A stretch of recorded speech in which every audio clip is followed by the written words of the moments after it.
الفاتحة.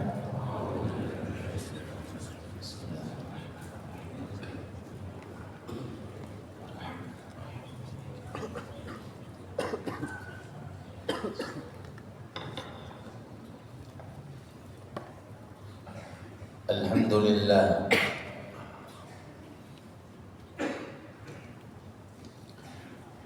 الذي جعل لنا تلك الأعمال الصالحة من أقوى أسباب السعادة. اللهم يا كريم يا رحمن أدم صلواتك وسلامك على خير الأنبياء والمرسلين أئمتنا في طلب الزيادة، سيدنا وحبيبنا وشفيعنا وقرة أعيننا مولانا محمد، وعلى سائر آبائه وإخوانه من الأنبياء والمرسلين، هم أئمتنا وقدوتنا في نيل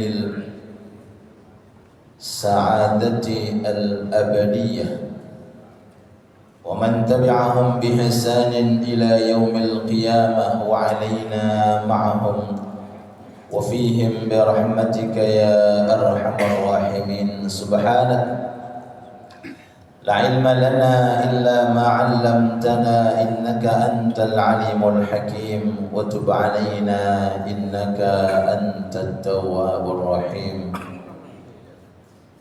اللهم إنا نسألك عملا بارا، اللهم إنا نسألك رزقا دارا، اللهم إنا نسألك عيشا قارا، نسألك علما نافعا، علما نافعا، علما نافعا، ورزقا واسعا، وعملا متقبلا.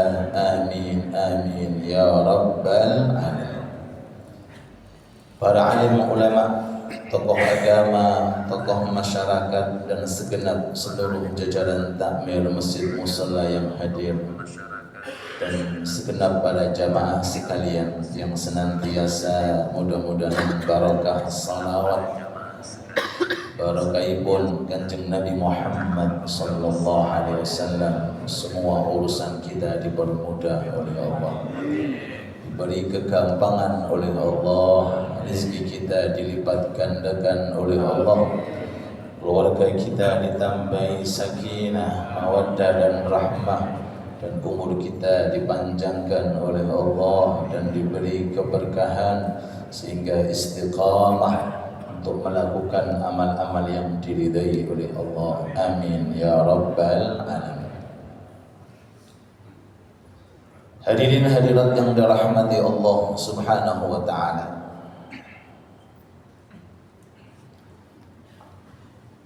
Setiap insan manusia mukmin muslim pasti meyakini bahwa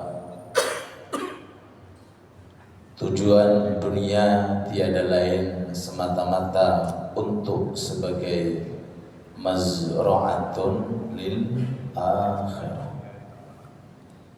ladang, tempat untuk menanam yang nanti akan kita petik buahnya di mana?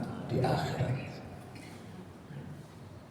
Sehingga ulama-ulama ahli tasawuf yang menjadi pembahasan kita dalam kitab Adab Sulukil Murid, beliau menerangkan bahwa ada 4 rintangan,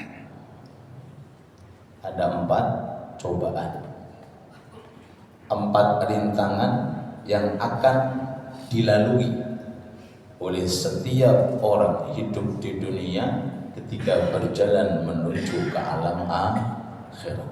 Pinten para 4 rintangan. Sebagaimana jenengan kalih kula kalau mau bepergian, apalagi musim-musim nopo niki liburan, alhamdulillah ternyata saya begini. Mudah-mudahan panjang umur berkah. Dari mana ke mana itu mesti dalam perjalanan pasti ada rintangan-rintangan atau ada yang namanya ujian-ujian. Padahal itu perjalanan antara Gresik menuju ke Malang. Itu pasti ada yang namanya sisi persiapan. Bagaimana perjalanan dari alam dunia menuju alam akhirat. Ulama-ulama ahli tasawuf menerangkan ada 4 rintangan yang harus ditempuh, yang harus dilalui bagi orang yang ingin meningkatkan kualitas iman di hadapan Allah, kualitas istiqamah, kualitas pribadinya untuk menggapai yang namanya maqam ihsan, an ta'budallah ka'annaka tara fa illam takun tara fa innahu yaraka. Itu harus menempuh 4 rintang.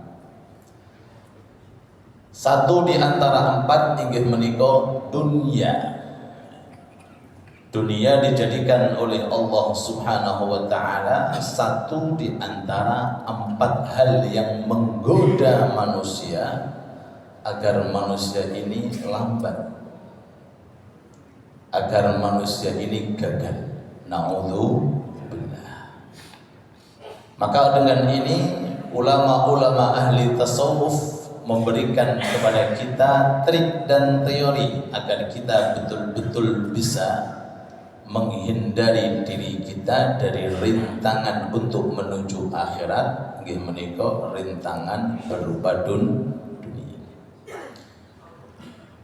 Monggo kalian diunjuk. Ada beberapa hal yang ingin Al-Faqih sampaikan di sini. Yang pertama, kalau kalian panjenengan harus bisa sekuat tenaga, harus bisa membedakan mana yang kekal, mana yang sirna, mana yang akan rusak, mana yang tidak rusak, mana yang akan hancur, mana yang abadi. Antara dunia dengan akhirat yang rusak mana? Kok orang jawabnya? Antara dunia dengan akhirat yang rusak yang mana? On sepakat? Saya setuju. Napa wonten perbedaan? Pun nggih? Pun masuk keyakinan niki tengene manah panjenengan. Yakin bahwa rumah yang kita tempati ini bakal yakin apa mboten? Sing guri dereng yakin. Mobil yang jenengan tempati bakal rusak?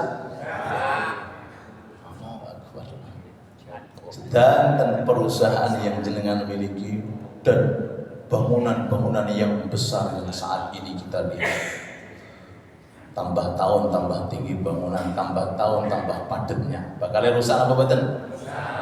Pun mantap ya. Bahwa kita sepakati bahwa dunia ini bakal rusak. Akhirat rusak apa mboten? Kok ngertos?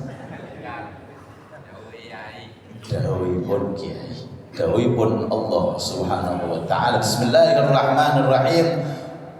Walal akhiratu khairul laka wal akhiratu khairu wa abqa.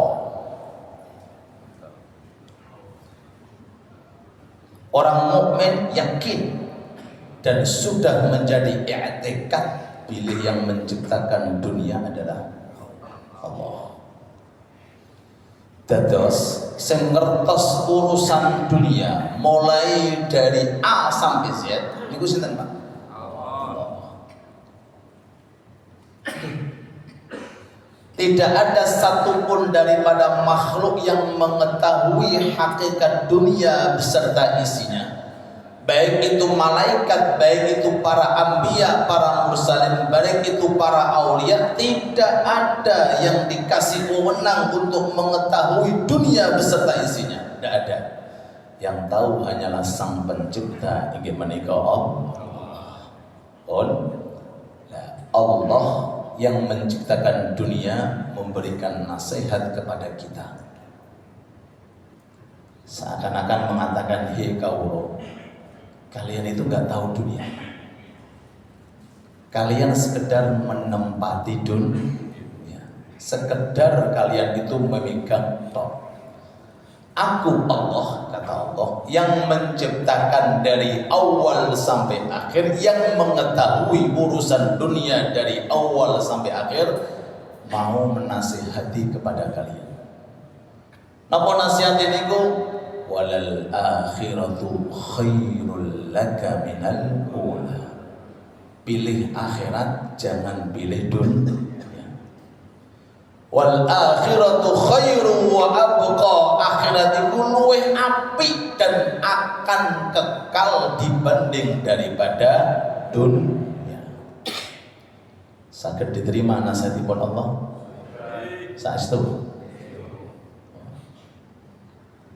Kalau seandainya yang ngasih kabar kepada kita orang lain, mungkin saya pribadi mengatakan omong kosong. Omong kosong, orang nggak tahu bagaimana menciptakan HP kok ngomong masalah HP. Ini namanya omong-omong. Bukan ahlinya kok ngomong.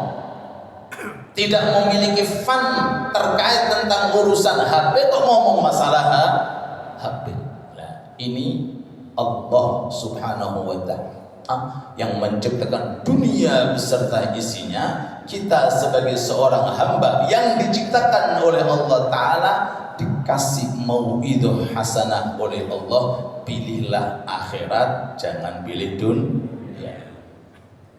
Allahumma salli ala Muhammad. Melalui sistem cara kita mengkaji Al-Quran, kitab-kitab tafsir, kemudian kita mengkaji hadisnya Nabi Muhammad Sallallahu Alaihi Wasallam, kemudian kita mengkaji ilmu-ilmu tasawuf. Lama-kelamaan kita akan dikasih oleh Allah Ta'ala ilmu di antara perbedaan antara dunia dengan akhirat. Kalau contoh lagi, mau ditunjuk. Ini apa namanya? Oke, buatan promosi loh. Kalih tisu. Akid dengan tisu, niki perbedaannya nopo? Ini lebih mahal dibanding tisu. Oke. Akid ini seminggu akan hilang, tapi tisu ini selama-lamanya. Pilih mana?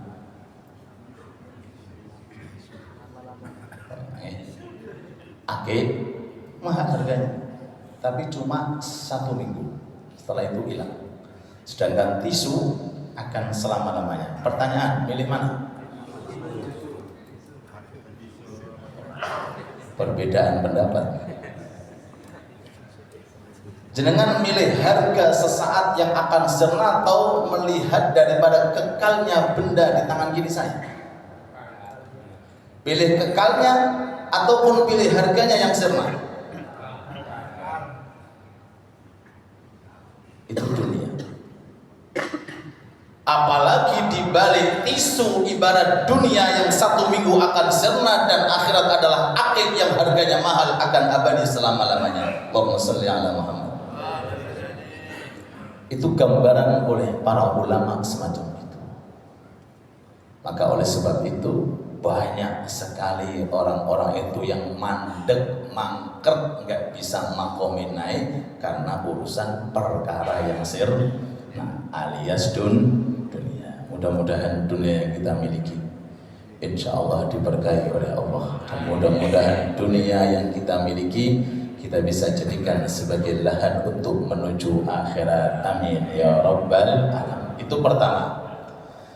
Perbedaan antara dunia dengan akhirat, kalau dunia ini akan sirna dan akhirat ini akan abadi. Maka tugas kita jangan sampai kita terforsir mengerahkan semua tenaga ngurusin barang yang sirna, meninggalkan daripada ngurusin barang yang kekal abadi. Sebab jatah kula kalih panjenengan teng donya iki ketoke ora suwe. Lho nggih. Sering-sering didakwahi oleh ulama, bahkan sering-sering saya melihat Mas Run itu kalau dawuh umur umat itu antara 60 sampai 70. Ini apa nggih?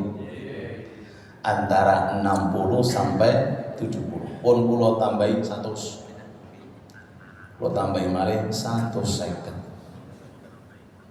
Ditambahi malih 200. Kirang malih masa yang begitu singkat. Jangan sampai kita tergoda perkara yang bersifat sirna. Kalau kita dengan umur yang terbatas, kemudian kita tergoda dengan perkara yang sirna, naudzubillah, bagaimana nasib kita nanti di tempat yang abadi kekal selama-lamanya? Maka manfaatkan umur yang terbatas di dunia ini, selain kita ngurusin dunia, tapi fokus kita perbanyak ngurusin yang namanya akhir. Karena dunia senikmat apapun, dunia sekaya apapun, dunia semewah apapun, kalau sudah datang idza jaa ajaluhum, terus la yastakhiruna sa'atan wa la yastaqdimun. Meninggal dunia, pertanyaan, mana kekayaannya? Mana rumah mewahnya? Mana kendaraan yang direnovasinya? Kenapa nggih? Monggo bergantinya tahun demi tahun, waktu terus berjalan, menyikapi dunia sebatas tempat yang akan sirna, dan manfaatkan semua yang kita miliki, tenaga, waktu, umur, harta, sedatan, demi untuk bekal menuju ke alam akhirat. Suatu ketika ada seseorang santri matur kepada seorang kiai. Monggo duduk. Bismillah. Kiai Rafiq, Kiai Hasan, Bapak Fauzi, monggo. Bapak Heri, monggo. Ustaz Abdullah, monggo. Kita doakan mudah-mudahan yang infak, yang sedekah diberkahi rezekinya oleh Allah, dilipat gandakan oleh Allah. Amin ya rabbal. Ada seorang santri matur kepada kiai, Kiai, tolong saya gambarkan terkait tentang dunia dan orang yang mencari dunia. Kiai tersebut matur, ini contoh perumpamaannya, kamu lihat semut. Semut itu kan di antara makhluk yang tidak pernah istilah lereng. Napa wonten semut ngomong. Semut niku mubeng. Pates napa? Pates gula, pates upo. Pokoke gak ana semut nyantai, tengok-tengok minum kopi gak ana. Muter niku menungso. Ini apa nggih? Lanjut nggih. Perumpamaannya seperti semut. Ketika dapat satu butir gula, dia ambil, dimasukkan ke rumahnya. Napa? Lengi biasa. Dimasukkan ke lengi. Apakah cukup? Enggak. Keluar lagi, cari lagi. Loh, padahal yang sudah dia dapatkan belum bisa dimanfaatkan. Sudah nyarilah. Niku menungso. Gimana mungkin? Punya satu rumah, pengen punya dua. Punya dua rumah, pengen punya tiga. Gimana mungkin? Ngaku nopo mboten iki? Ngaku. Punya satu mobil, pikirannya pengen punya dua mobil. Pengen satu sawah, pengen punya dua sawah. Gimana mungkin? Odo berarti. Lau anna libni Adam wadiyan min dhahabin ahabba ayyakuna lahu wadiyan wa la yamla fahu illa turab. Kalau seandainya anak Adam, dawuh Kanjeng Nabi, dikasih lembah emas. Lembah isinya apa? Pengen punya dua lembah isinya emas. Dikasih lembah dua, pengen punya tiga lembah. Kata kata Rasulullah, delok nanti bisnisnya ketika Israel datang, apa yang dibawa? Debu yang ada di dalam mulutnya. Betul? Ini dunia. Itu lanjut lagi. Semut ketika dapat satu butir, dikumpulkan, nyari lagi. Berhari-hari seperti itu. Di rumah ini tumpukan butir apa? Gula. Menusuk yang matang. ATM tambah, terus tambah. Hari terakhir ada burung di atas rumahnya semut ini dapat mandat dari Allah, kamu harus memakan itu semut. Kinten-kinten semutnya ngertos sama betul. Sami kula kali macam ngoten, aja tidak ada yang tahu. Oke. Hari terakhir burung sudah mengintai itu semut. Saking bangganya semut karena punya simpenan butiran apa dia gula banyak begitu luar biasa, dengan bangganya, sombongnya, merasa paling kaya, merasa paling bisa, merasa paling sugih, enggak tahu hari itu hari terakhir. Setelah mengambil satu butir gula, kemudian datang, belum sampai rumah diambil burung. Pertanyaan, nasibnya beberapa butir di rumah ini ya nopo? Tolong dijawab. Nasibnya ya nopo nih? Itu perumpamaan dunia yang dikumpulkan oleh manusia. Manusia ini lalai dengan apa yang namanya kematian. Gini apa nggih? Makanya dawuh Rasulullah, "Aktsiru dzikra hadhimil ladzat." Perbanyak ingat yang namanya kematian. Kenapa? Karena kematian itu akan mengingatkan Anda bahwa Anda hidup di dunia ini tidak akan selama-lamanya. Akhirnya kesimpulannya, semute masuk ke dalam mulut burung, terus nasibnya bondone semut sing ada di rumahnya ini bagaimana? Pertanyaan, kira-kira semut itu sukses atau gagal? Sukses napa gagal? Semut itu sukses napa gagal? Nah, itu perumpamaan manusia. Coba kalau seandainya semut itu mau ngaji, napa?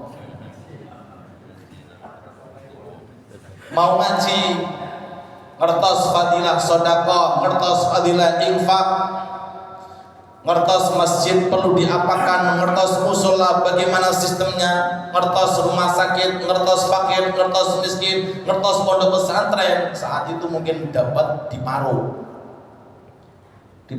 sebagian untuk dia, sebagian digunakan fisabilillah. Tiap hari dapat diparuh, sebagian untuk dia, sebagian fisabilillah. Ketika datang ajal, dia sudah dapat bekal apa betul? Bekal. Tapi kalau ada orang tiap dapat uang ditimbun, tiap dapat uang ditimbun, tiap dapat uang ditimbun, ketika datang idza ja'ajaluhum alias meninggal dunia, pertanyaan, samune ning ndi? Punya bekal enggak? Makanya dawai sebagian ulama ketika dawi kepada salah satu para jamaahnya, la tuhibbud dunya fa innaha laysat bidaril mu'minin. Jangan sampai terlalu cinta dunia, karena dunia bukan perkampungan orang yang beriman. Perkampungan orang beriman temputi teng akhirat. Adapun dunia ini Allah Ta'ala bagi rata, sing mukmin nggih angsal, sing dereng mukmin nggih angsal, sing taat nggih angsal, sing dereng taat nggih angsal, dipukul rata oleh Allah Subhanahu wa Ta'ala. Oleh sebab itu, monggo, waktu termasuk dunia, umur termasuk dunia, kesehatan termasuk dunia. Ayo kita gunakan, khususnya di tahun yang akan datang. Mudah-mudahan hidup kita tambah berkah, umur kita tambah berkah, waktu kita tambah berkah, dan mudah-mudahan panjang terus umur kita sehingga bisa memanfaatkan nikmat yang Allah Ta'ala berikan kepada kita. Amin ya rabbal alamin. Pun sebagai penutup, bila mengke wonten sesi tanya jawab, Engko ditelas lagi kopi ini apa? Nek dereng telas dereng tutup. Nabi kita Muhammad sallallahu alaihi wasallam itu adalah sosok nabi yang tahu tentang urusan dunia. Pernah begini swarga, melihat keadaan surga, dan pernah juga melihat keadaan neraka. Ngertos alam barzah, semua alam niki Rasulullah ngertos. Kalau tanggal asetnya Rasulullah tentang dunia itu berapa triliun? Pinter Pak? Saya jawab. Sami kula nggih. Belum pernah diterangkan oleh para sahabat berapa aset Rasulullah, karena memang tidak punya aset.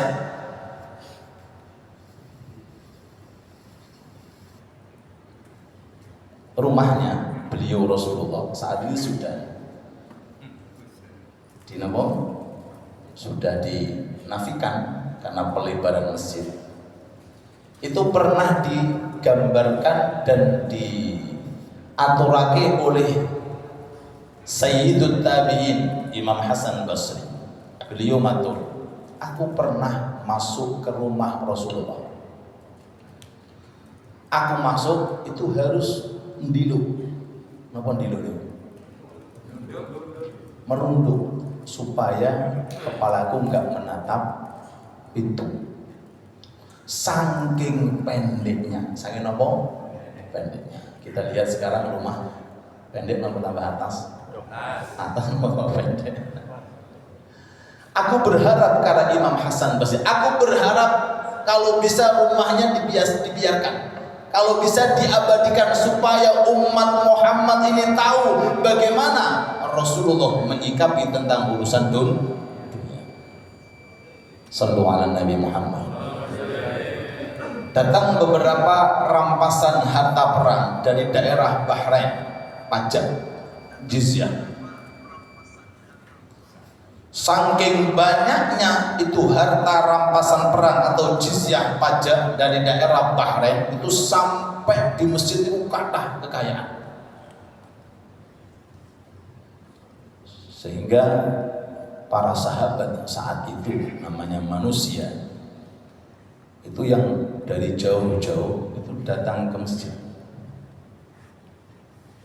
Sehingga asale mungkin saat itu terbatas gak bisa ke masjid karena lihat harta rampasan perang apa sama berdatangan.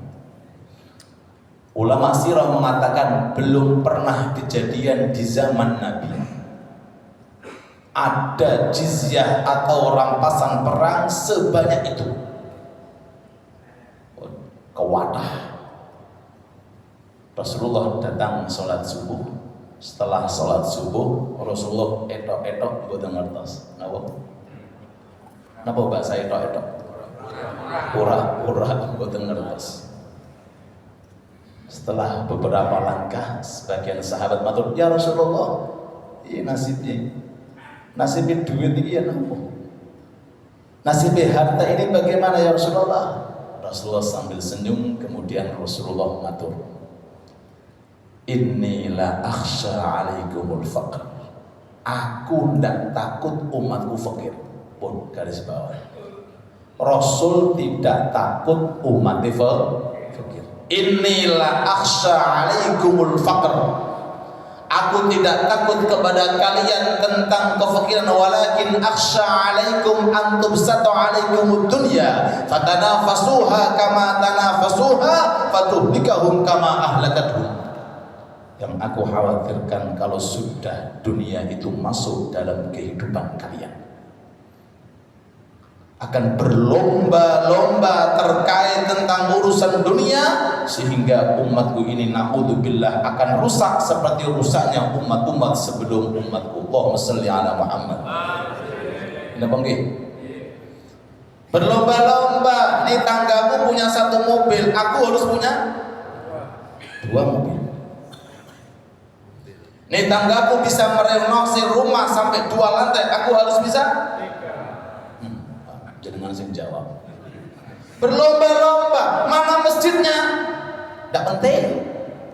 Mana majelis taklimnya? Enggak penting. Mana Qur'annya? Enggak penting. Mana zikirnya? Enggak penting. Yang penting pokoknya itu fatanafasuha kama tanaf, berlomba-lomba mengejar terus urusan dunia. Makanya penting diatur lagi. Kali Abah Sahuri, ayo kita ngaji. Dengarkan nasihat Al-Qur'an, dengarkan nasihat ulama-ulama kita agar kita betul-betul dunia yang kita miliki bisa kita gunakan untuk akhirat. Oh, singkat cerita, dibagi Rasulullah satu persatu habis ludes. Rasulullah wangsul teng dalem Siti Aisyah, 1 dinar saja enggak dibawa. 1 napa? Dinar. Cara jenengan kali kula sing bagi aku se jatah aku se dibagikan habis ludes oleh para sahabat, dihabiskan. Rasulullah wangsul tenggalin Siti Aisyah 1 dirham aja enggak, dan saat itu Rasulullah sedang puasa dan Siti Aisyah puasa. Pengertos dunia Pak, jangan mau mendengarkan orang-orang dari luar yang enggak tahu dunia. Yang tahu dunia itu Allah, dan di antara makhluk Allah yang tahu dunia adalah nabinya yang paling agung, yaitu pensyafaat kita akhirat, Nabi Muhammad sallallahu alaihi wasallam.